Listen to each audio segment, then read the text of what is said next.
O estado lamentável no que se atopan os centros educativos de Vigo é a demostración máis clara do abandono que aplica a Xunta do Partido Popular en contra do ensino público. A pesar de que a meirande parte dos colexios e institutos son edificacións construídas hai 4 décadas, nos últimos 16 anos a Xunta do Partido Popular negouse a actuar diante das importantes deficiencias que presentan, desatendendo a reiteradas demandas das propias direccións e do conxunto da comunidade educativa. Para o Bloque Nacionalista Galego é injustificável, abertamente injustificável, que en pleno 2024 teñamos colexios que en plena vaga de frío quedan sen calefacción, que teñan fiestras que nin abren nin fechan, con baños que se inundan ou que quedan sen auga, con gimnasios e patios obsoletos e inseguros e onde non se garante a mínima accesibilidade. Mentres a Xunta de Galiza non tivo reparos en gastar 2,5 millóns de euros para o concerto de Muse en Vigo, co seu palco VIP para amigos do Partido Popular,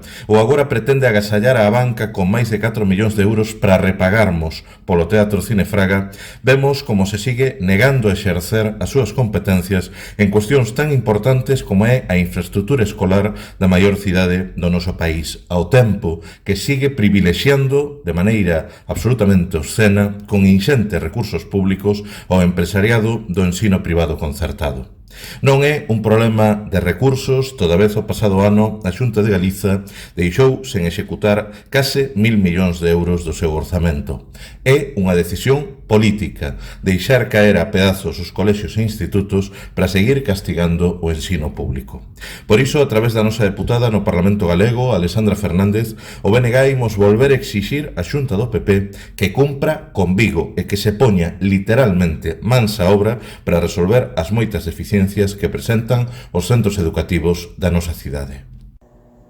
É agora, durante as vacacións de verán, o mellor momento para que a Consellería de Educación faga as obras de mellora nos centros educativos. E na nosa cidade en Vigo, o estado das infraestructuras educativas é moi deficiente. A maioría dos centros foron construídos hai décadas e nos últimos anos a Xunta non foi facendo un investimento para adecuar e renovar eses centros educativos. Por iso, dende o BNG vimos de trasladar ao Parlamento